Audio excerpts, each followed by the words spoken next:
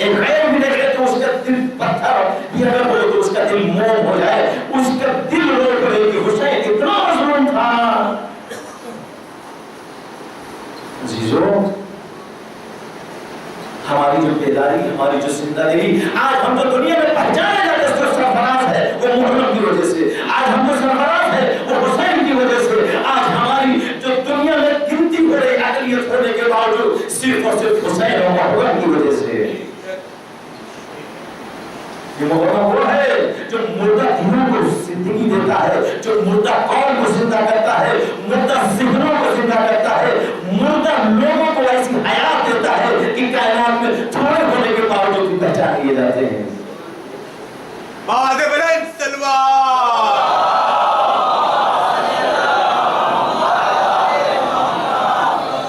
ورنہ سوال ہے 1372 کتنی اقلیت تھی، آج بھی اتنی ہی اقلیت دنیا میں ہماری ہے، لیکن جس طریقے سے وہاں سوالات 72 بھائی تھے، آج بھی دنیا میں یہ اپنے مختصر سے شیعہ پوری دنیا کے اوپر بھاری ہے۔ کیوں؟ اس لیے کہ ہمارا مشن حسینی ہے، ہمارا راستہ کربلا کا ہے، ہمارا راستہ حسین کا ہے، ہمارا راستہ زینب الکبریٰ کا ہے۔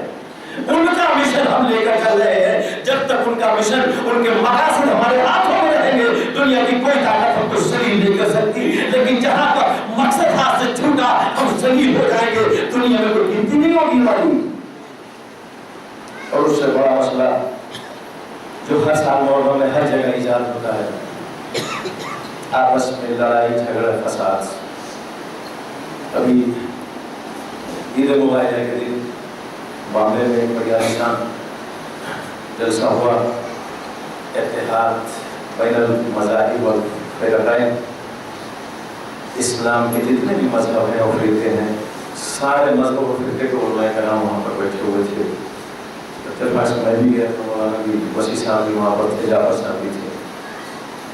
ہر مذہب کے عالم نے اس بات کے اوپر زور دیا ہے اب وہ زمانہ ختم ہو گیا آپس میں ملتی بٹھا کرنے کا، ایک دوسرے کا گریبان پکڑنے کا، ایک دوسرے کے اوپر داڑھی گلوچ لام تان کرنے کا۔